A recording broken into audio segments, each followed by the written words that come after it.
Hello everyone, बहुत बहुत स्वागत है आप सभी का हमारे YouTube channel government job factory पर। तो इस वीडियो में मैं आपके लिए फिजिक्स का एक टॉपिक लेकर आई हूँ जो है पावर। और इस वीडियो में हम देखने वाले हैं रेलवेज की तरफ से, ठीक है, रेलवेज की तरफ से जो भी एग्जाम्स होते हैं एएलपी टेक्नीशियन, एनटीपीसी, उनके प्रीवियस ईयर क्वेश्चन, ठीक है, प्रीवियस ईयर क्वेश्चन जो है पावर टॉपिक से रिलेटेड वो इस वीडियो में मैं डिस्कशन करने वाली हूँ। साथ ही आपको काफ़ी डिटेल्ड एक्सप्लेनेशन मिलेगा। जैसे प्रीवियस ईयर्स क्वेश्चन जो है वो तो किसी भी बुक में आपको मिल सकता है, लेकिन जो डिटेल एक्सप्लेनेशन है वो आपको इस वीडियो में मिलने वाला है। तो चलिए वीडियो को एंड तक ज़रूर देखिएगा। सबसे पहले इस पावर वर्ड को मैं इंट्रोड्यूस कर दूँ, ठीक है। तो पावर का मतलब क्या होता है? पावर का मतलब स्ट्रेंथ या शक्ति कह सकते हैं, ठीक है। लेकिन फिजिक्स में पावर का मीनिंग क्या है? पावर का मतलब होता है रेट ऑफ डूइंग वर्क, ठीक है, रेट ऑफ वर्क डन भी कह सकते हैं, ठीक है। तो रेट, जब भी रेट वर्ड अगर आए फिजिक्स में तो आप समझ जाना कि ये कहीं ना कहीं टाइम के साथ इसका रिलेशन है, ठीक है। तो मतलब वर्क डन को अगर मैं टाइम से रिलेट करूं तो हमें पावर मिलेगा। जैसे मैं एक एग्जांपल देती हूँ, मान लो दो बच्चे हैं ए और बी, और मैं इन दोनों बच्चों को कह रही हूँ कि तुम दोनों 10 पेजेस, ठीक है, 10 पेजेस लिखकर कुछ वर्क करो, होमवर्क करो, ठीक है। अब जो फर्स्ट वाला बच्चा है, बच्चा ए, वो क्या करता है? 10 पेजेस वो 15 मिनट्स में ही लिख लेता है, ठीक है, 15 मिनट में ही लिख लेता है। और दूसरा बच्चा जो है बी, वो 10 पेजेस लिखने में सपोज वो 25 मिनट लगा रहा है, ठीक है। तो इसका मतलब हम क्या देख रहे हैं यहाँ पे? हम देख रहे हैं कि ये दोनों कितना वर्क कर रहे हैं, ठीक है, कितने अमाउंट ऑफ वर्क इन दोनों द्वारा हो रही है और साथ में कितने टाइम पे हो रही है, ठीक है। तो इस हिसाब से हम इन दोनों का पावर निकाल सकते हैं, ठीक है। अब देखो मैं बता रही हूँ पावर क्या होता है। रेट ऑफ डूइंग वर्क यानी कि पावर को हम लिख सकते हैं वर्क बाय टाइम, ठीक है। तो पावर के दो फैक्टर्स होते हैं, एक होता है वर्क और दूसरा होता है टाइम। पावर जो है वर्क से डायरेक्टली प्रोपोर्शनल है। डायरेक्टली प्रोपोर्शनल का मतलब ये है कि अगर हम ज़्यादा वर्क कर रहे हैं तो इसका मतलब हमारे पास ज़्यादा पावर है, ठीक है। और टाइम से ये इन्वर्सली प्रोपोर्शनल है, मतलब अगर हम कम टाइम लगा रहे हैं तो हमारे पास ज़्यादा पावर है, ठीक है। देखो अब जैसे मैं ए और बी वाला जो मैंने एग्जाम्पल दिया, तो ए कम टाइम लगा रहा है, इसका मतलब ए में हो जाएगा मोर पावर, इसमें ज़्यादा पावर होगा। और बी ज़्यादा टाइम लगा रहा है तो इसमें हो जाएगा लेस पावर, ठीक है। अब जब पावर का फॉर्मूला ये आता है P is equals to W by T, तो यहाँ से अब हम क्या कर सकते हैं, इसकी एसआई यूनिट के बारे में देख सकते हैं, ठीक है। तो पावर का फॉर्मूला है वर्क बाई टाइम, वर्क का एसआई यूनिट है जूल, टाइम का होता है सेकेंड, यानी कि जूल पर सेकेंड को हम पावर का एसआई यूनिट कह सकते हैं, ठीक है। और 1 जूल पर सेकेंड जो होता है उसे हम वॉट कहते हैं, ठीक है। बिगर यूनिट्स की बात अगर मैं करूं तो किलो वॉट या हॉर्स पावर, ये सब यूनिट्स है। तो जूल पर second, what, kilo watt, horse power, ये सब के सब यूनिट ऑफ पावर है। लेकिन ऐसा यूनिट अगर स्पेसिफिकली पूछा जाए तो आप बताना what is the unit of, ऐसा यूनिट ऑफ पावर, ठीक है। अब चलिए मैं स्टार्ट करती हूँ इस वीडियो को। पहला प्रश्न है हमारे सामने, 1 हॉर्स पावर इक्वल्स टू, ठीक है। तो अभी जस्ट मैंने इस वर्ड को बोला 1 हॉर्स पावर। अब ये हॉर्स पावर क्या होता है, तो आपको कुछ पॉइंट्स याद रखना होगा। सबसे पहला पॉइंट तो ये है कि हॉर्स पावर क्या है, ये एक यूनिट ऑफ पावर है, ठीक है, पावर का एक यूनिट है।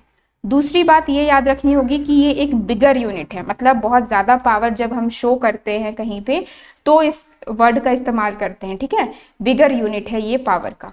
और तीसरी बात ये याद रखनी पड़ेगी कि हॉर्स पावर जो है ये हम नॉर्मली अपने घरों में या सिंपल जैसे लेबोरेटरी में अगर काम करें तो हॉर्स पावर इसका इस्तेमाल नहीं करते। हॉर्स पावर का इस्तेमाल किया जाता है इंडस्ट्रीज में, यानी कि बड़ी बड़ी फैक्ट्रीज में, ठीक है। अब यहाँ क्वेश्चन पूछा गया है कि 1 हॉर्स पावर की वैल्यू कितनी वॉट होती है, ठीक है, कितना होगा इसका वैल्यू। तो सही उत्तर है यहाँ पे ऑप्शन सी, 746 वॉट, ठीक है, 746 watt is equals to 1 horsepower, ये आपको याद रखना है, ठीक है। अब देखो जैसे यहाँ पे 746 जूल लिखा हो, 746 मान लो आपने याद रखा, लेकिन यहाँ जूल लिखा हुआ है तो जूल तो पावर का यूनिट नहीं है, तो ये ऑप्शन गलत हो जाएगा। ये किलोवाट पावर का यूनिट है। अभी मैंने जस्ट यहाँ पे बताया कि किलोवाट जो है ये पावर का यूनिट है, लेकिन ऐसा यूनिट नहीं है, ठीक है। मतलब 746 किलोवाट को हम हॉर्स पावर नहीं कहते हैं, 1 हॉर्स पावर हो जाएगा 0.746 किलोवाट, ठीक है। और तीसरी बात है, अगर यहाँ जूल पर सेकेंड जो है ये 1 वॉट का इक्वल तो होता है, लेकिन यहाँ पे 746 नहीं है, 74.6। अगर यहाँ ये लिखा हुआ रहता 746 जूल पर सेकेंड तो भी ये 1 हॉर्स पावर के इक्वल हो सकता था। ठीक है, तो आपको ये बहुत सारी इन्फॉर्मेशन अच्छे से पता होनी चाहिए ताकि आप तुरंत क्विकली आंसर इस पर कर सको। अब देखो ये आरआरबी ग्रुप डी 2022 में ये क्वेश्चन पूछी गई है। ठीक है, नेक्स्ट क्वेश्चन है which of the following is not a unit of power, इनमें से कौन पावर का यूनिट नहीं है। ठीक है, तो वॉट तो हमने देख लिया भाई, ये तो ऐसा यूनिट है, हॉर्स पावर भी हमने देख लिया, ये भी यूनिट ऑफ पावर है, जूल पर सेकेंड भी हमने देख लिया कि ये भी यूनिट ऑफ पावर है, तो बचा क्या, किलो वॉट आवर बचा। ठीक है, किलो वॉट आवर, तो ये किसका यूनिट है, तो ये यूनिट है एनर्जी का, और कौन से एनर्जी का, तो इलेक्ट्रिक एनर्जी का। ठीक है, इलेक्ट्रिकल एनर्जी का यूनिट अगर आपसे कोई पूछे तो आप बता सकते हो कि किलो वॉट आवर जो है वो इलेक्ट्रिकल एनर्जी का यूनिट है। ठीक है, अब देखो कैसे ये आ रहा है, किलो वॉट आवर आया कहाँ से, तो जैसे कि हमने फॉर्मूला पढ़ा है power is equals to work by time. ठीक है, मैंने पहले भी बताया आप लोगों को कि वर्क और टाइम, वर्क और एनर्जी जो होते हैं वो सेम टर्म्स होते हैं, मतलब वर्क और एनर्जी एक ही चीज है। ठीक है, तो अगर मैं यहाँ पे power is equals to work by time नहीं लिखकर एनर्जी बाय टाइम लिखूं, ठीक है, फिर टाइम को इस तरफ भेज दूं जो पावर से मल्टीप्लाई हो जाएगा, तो फॉर्मूला क्या आता है, energy is equals to power into time. ठीक है, अब देखो पावर का यूनिट क्या है, पावर का यूनिट वॉट होता है, टाइम का यूनिट क्या है, सेकेंड होता है, मतलब वॉट सेकेंड जो है ये एनर्जी का यूनिट हो सकता है। ठीक है, सिमिलरली अगर पावर का मैं कोई बड़ा यूनिट लूँ जैसे किलो वॉट लूँ, और आवर का भी मैं अगर कोई टाइम का भी मैं अगर कोई बड़ा यूनिट लूँ जैसे आवर लूँ, ठीक है, तो बन गया ना यहाँ पे किलो वॉट आवर। ठीक है, तो किसका यूनिट है, ये इलेक्ट्रिकल एनर्जी का यूनिट है, किलो वॉट आवर। ठीक है, इसे हम कमर्शियल यूनिट भी कहते हैं, आप अच्छे से याद रखना, किलो वॉट आवर जो है इसे हम कहते हैं commercial unit of electrical energy. ठीक है, जैसे हमारे घरों में जो बिजली बिल आती है, ठीक है, बिजली की जो बिल आती है, मतलब जितना भी किलो वॉट आवर यूनिट्स हमने कंज्यूम किया है उसके हिसाब से ही आती है। ठीक है, नेक्स्ट क्वेश्चन नंबर 3 है हाउ इज पावर इंटरप्रेटेड, मतलब पावर को हम कैसे जान सकते हैं, कैसे उसे पहचान सकते हैं। तो ऑप्शन है work done in energy transfer, force charge, working rate और एनर्जी ट्रांसफर रेट, या वर्क डन इन मिनट। तो work done in energy transfer, work done तो आता है पावर में, लेकिन कोई एनर्जी ट्रांसफर की वजह से जो वर्क डन है that is not power. Force तो यहाँ है ही नहीं, वर्किंग रेट या एनर्जी ट्रांसफर रेट को हम पावर कह सकते हैं। ठीक है, वर्क डन इन मिनट अगर लिखा हुआ रहता work done in a second तो ये आंसर करेक्ट हो सकता था। ठीक है, पावर को हम कह सकते हैं work done in a second. ठीक है, तो यहाँ पे सही ऑप्शन सी है, वर्किंग रेट या एनर्जी ट्रांसफर रेट, रेट का मतलब मैंने क्या बताया, टाइम से रिलेट करना। ठीक है, तो उसे हम पावर कहेंगे। नेक्स्ट क्वेश्चन नंबर 4 है व्हाट इज वर्किंग रेट और एनर्जी ट्रांसफर रेट। तो वर्किंग रेट या एनर्जी ट्रांसफर रेट को क्या कहते हैं, ऑप्शन ए करेक्ट होगा, पावर। आप देख सकते हो ये सब ग्रुप डी 2018 में ये क्वेश्चंस पूछी गई है। ठीक है, अब देखो यहाँ पे एक और इन्फॉर्मेशन निकल कर आती है कि पावर का जो फॉर्मूला है वो फोर्स इंटू वेलोसिटी भी हो सकता है। मतलब एक तो फॉर्मूला मैंने बताया वर्क बाई टाइम, दूसरा फॉर्मूला क्या हो सकता है, फोर्स इंटू वेलोसिटी। अब ये कैसे आया देखो मैं बताती हूँ। जैसा कि अभी हम लोग देख रहे हैं कि पावर जो है, पावर का फॉर्मूला है वर्क बाई टाइम, वर्क को हम क्या लिख सकते हैं, force into displacement by time. ठीक है, फोर्स को हम क्या लिखते हैं, मास इंटू एक्सेलरेशन, लेकिन वो हमें करना नहीं है। देखो एस बाई टी यानी कि डिस्प्लेसमेंट बाई टाइम को ही हम लिखते हैं वेलोसिटी, तो क्या आ गया, फोर्स इंटू वेलोसिटी। तो पावर का फॉर्मूला हो गया फोर्स इंटू वेलोसिटी। ठीक है, नेक्स्ट क्वेश्चन नंबर 5 है if a man do W work in T time then his power P will be, मतलब पावर P की वैल्यू क्या होगी अगर W टाइम वर्क और T टाइम दिया हुआ है।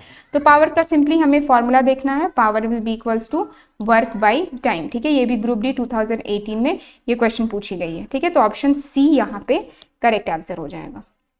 नेक्स्ट क्वेश्चन है power is equals to W by T, what is the meaning of W।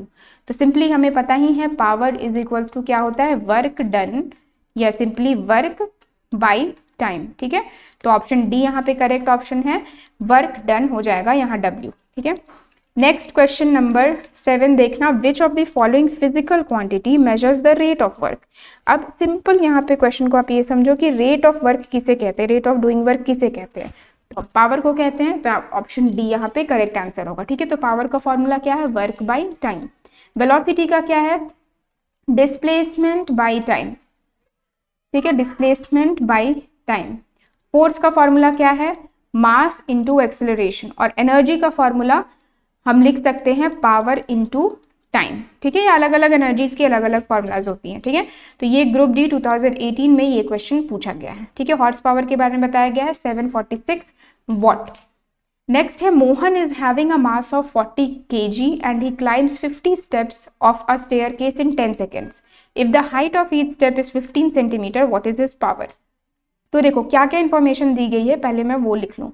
तो सबसे पहले मास दिया हुआ है, मास इज इक्वल्स टू क्या होगा 40 kg। ठीक है, 50 स्टेप, वो सीढ़ियों की 50 स्टेप चढ़ रहा है। ठीक है, ऐसे सीढ़ियां हैं। ठीक है, इसके 50 स्टेप्स ये चढ़ रहा है।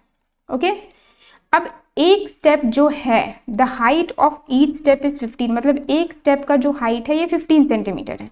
ठीक है, तो 50 स्टेप्स का कितना होगा, यानी कि टोटल हाइट या टोटल डिस्प्लेसमेंट मैं पूछूं तो कितना हो जाएगा 50 इंटू 15। और एक और बात याद रखना, यहाँ सेंटीमीटर लिखा हुआ है। ठीक है, तो अगर मैं इसे मीटर में चेंज करूँ तो क्या हो जाएगा 50 इंटू 15/100। ठीक है, इसे कैंसिल कर दो तो यहाँ आ जाएगा 2 और ये हो जाएगा 15/2 मीटर। ठीक है, अब टाइम देखो क्या दिया गया है, तो time is equals to 10 seconds. Acceleration due to gravity की वैल्यू है 10 मीटर पर सेकेंड स्क्वायर। हमें फाइंड करनी है पावर। अब देखो पावर हम कैसे फाइंड करेंगे, तो पावर का फॉर्मूला क्या होता है वर्क बाई टाइम, लेकिन यहाँ पे वर्क नहीं दिया हुआ है। ठीक है, तो वर्क का फॉर्मूला क्या होता है, वर्क का होता है फोर्स इंटू डिस्प्लेसमेंट और बाई टाइम। फोर्स का फॉर्मूला होगा mgh। ठीक है, मतलब वर्क को हम mgh भी लिख सकते हैं या फोर्स इंटू डिस्प्लेसमेंट भी लिख सकते हैं डिवाइडेड बाई टाइम। अब यहाँ सारे सबको सब्स्टिट्यूट करो। m है यहाँ 40, g की वैल्यू है 10, h का वैल्यू देखो यहाँ है 15/2 और टाइम का वैल्यू है 10। ठीक है, 10 कैंसिल हो गया, 2 और 40 को कैंसिल करोगे तो 20 आ जाएगा। तो बचा क्या 20 इंटू 15 यानी कि 300 वॉट। ठीक है, तो बहुत अच्छे से आपको ये क्वेश्चन करनी है, सिंपल है, कोई टफ नहीं है। तो सी ऑप्शन हो जाएगा 300 वॉट। ठीक है, अब एक और बात मैं बता दूं, यहाँ पे देखो पावर का फॉर्मूला निकल कर क्या आ रहा है, यहाँ पे पावर का फॉर्मूला निकल कर आ रहा है mgh/t। ठीक है, तो ये सारे फॉर्मूलाज आपको पता होना चाहिए। एक तो हो गया वर्क बाई टाइम, ठीक है, दूसरा मैंने बताया फोर्स इंटू वेलोसिटी, और अब देखो क्या आ रहा है mgh/t। तो आपको क्वेश्चन देख के तुरंत स्ट्राइक करना चाहिए कि आप कौन सी फॉर्मूला यूज करोगे। ठीक है, नेक्स्ट क्वेश्चन नंबर 9 है, if a boy covers the distance of 20 metre with 600 newton force in 4 minutes then what is the power. अब देखो क्या क्या दिया हुआ, डिस्टेंस 20 मीटर्स यानी कि s दिया हुआ है 20 मीटर्स, 600 न्यूटन का फोर्स है 600 न्यूटन, और टाइम दिया गया है 4 मिनट्स। लेकिन कभी भी मिनट्स में कैलकुलेशन मत करना, ऐसा यूनिट में करना, 4 इंटू 60 ये हो जाएगा। ठीक है, हमें क्या फाइंड करनी है, हमें फाइंड करनी है पावर। तो पावर इज इक्वल्स टू क्या होता है वर्क बाई टाइम। वर्क का फॉर्मूला यहाँ पे force into displacement by time, force है 600 इंटू 20 बाई टाइम हो गया 4 इंटू 60। 60 और 600 को काटो 10 बार में चला जाएगा ये, 4 और 20 को कैंसिल करोगे तो 5। तो बचा क्या 10 इंटू 5 यानी कि 50 वॉट आंसर है। ओके, ऑप्शन ए यहाँ पे करेक्ट आंसर है। अब ये देख सकते हो आप आरआरबी ALP टेक्नीशियन 2018 में ये पूछा गया था। ठीक है, नेक्स्ट क्वेश्चन है, a boy of mass 50 kg climbs 40 stairs in 9 seconds, height of each stair is 15 centimeter, then find his power। g की वैल्यू 10 मीटर पर सेकेंड स्क्वायर दी गई। तो जैसे ही हमने क्वेश्चन नंबर 8 अभी किया था सेम वही है, मास लिख लो 50 kg है। ठीक है, स्टेयर्स अगर 40 है, ठीक है 40 सीढ़ियाँ हैं यहाँ पे, 40 स्टेप्स है, और एक स्टेयर की जो थिकनेस है वो दी गई, हाइट जो है वो 15 सेंटीमीटर है। तो डिस्टेंस या हाइट क्या हो जाएगा 40 इंटू 15 और फिर बाई 100 भी। ठीक है, यहाँ 0 0 कैंसिल कर सकते हो, 4 को ऐसे कैंसिल करने पे ये आ जा रहा है 3, मतलब 2 इंटू 3 6 मीटर्स ये यहाँ पे हो जा रहा है। ठीक है, और फिर जी की वैल्यू 10 मीटर पर सेकेंड दी गई है, पर सेकेंड स्क्वायर। टाइम यहाँ दिया गया है 9 सेकेंड्स, तो हमें फाइंड करना है पावर। अब पावर का फॉर्मूला देखो आप क्या लगोगे, वर्क बाई टाइम या तो फिर फोर्स इंटू वेलोसिटी या तो फिर mgh। ठीक है, तो mgh/t, तो mgh/t लगाना क्योंकि यही सारी इंफॉर्मेशन यहाँ पे दी गई है। तो ये हो जाएगा 50 into 10 into 6 divided by time यहाँ पे है 9। ठीक है, अब आप कैंसिल करोगे तो नीचे आ रहा है 3 और ऊपर हो जाएगा 2, मतलब 500 इंटू 10, तो ये हो जाएगा 500 इंटू 2 यानी कि 1000/3। अब 1000 को 1000 को 3 से अगर डिवाइड करोगे तो आंसर आ जाएगा हमारा 333.33 वॉट। ठीक है, आपको यूनिट भी याद रखना है। देखो ये सारे वैल्यूज यहाँ पे दिए गए हैं, लेकिन ये मीटर सेकेंड है, ये वॉट है, ये जूल है।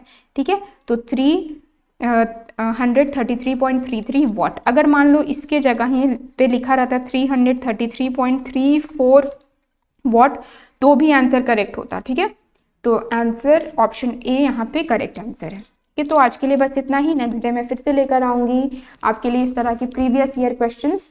तो अगर आपको ये वीडियो पसंद आई हो तो आप इसे लाइक करें और सब्सक्राइब करें हमारे चैनल गवर्नमेंट जॉब फैक्ट्री को।